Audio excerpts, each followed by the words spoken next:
Hi friends, எல்லோரும் எப்படி இருக்கீங்க? நல்லா இருக்கீங்களா? டெய்லி நம்ம என்ன வேலை பார்க்குறோமோ இல்லையோ, கண்டிப்பாக 3 வேளை சாப்பிட்டே ஆகணும். அதுவும் நமக்கு பிடிச்ச மாதிரி சாப்பிட்றது ரொம்ப ரொம்ப ஸ்பெஷல். இன்றைக்கி நம்ம வீட்டில் காலையில் சாப்பாடு பார்த்திங்கன்னா, அம்மா வெறும் சாப்பாடு மட்டும்தான் வச்சாங்க.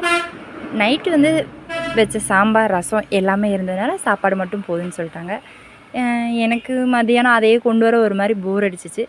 அதனால் நான் எனக்கு சாப்பாடு ரெடி பண்ணிக்கிறேன்னு சொல்லிவிட்டு ஒரு எலுமிச்சம்பழம் இருந்துச்சு, அதை கட் பண்ணி இன்றைக்கி மதிய லன்ச் லெமன் சாப்பாடு தான் ரெடி பண்ணேன்.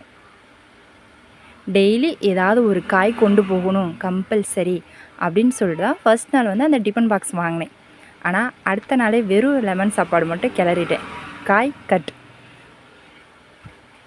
டெய்லி நம்ம நினச்சபடி நடந்துட்டா எப்படி இருக்கோ? நிதானமாக பொறுமையாக செஞ்சிட்ருந்தேன். இந்த சாப்பாடில் பார்த்திங்க அப்படின்னா கடலப்பருப்பு கொஞ்சம் அதிகமாக போட்டு செஞ்சேன். அது நம்ம சாப்பிடும்போது கடிபடும், சூப்பராக இருக்கும் டேஸ்ட்டு. காலையில் சாப்பிட்டு மதியானத்துக்கு லன்ச் பேக் பண்ணிட்டேன். நேற்று நைட்டு சாமிக்கு வச்சது போக ஒரு மிச்சம் ஒரே ஒரு பூ மட்டும் இருந்துச்சு. அதை இன்றைக்கி காலையில் நான் வச்சுக்கிட்டேன். அவ்வளோதான், கிளம்பியாச்சு. இந்த வீடியோ பிடிச்சினா லைக் பண்ணுங்கள், ஷேர் பண்ணுங்கள், மறக்காமல் நம்ம சேனலை ஃபாலோ பண்ணுங்கள். ஓகே, பாய்.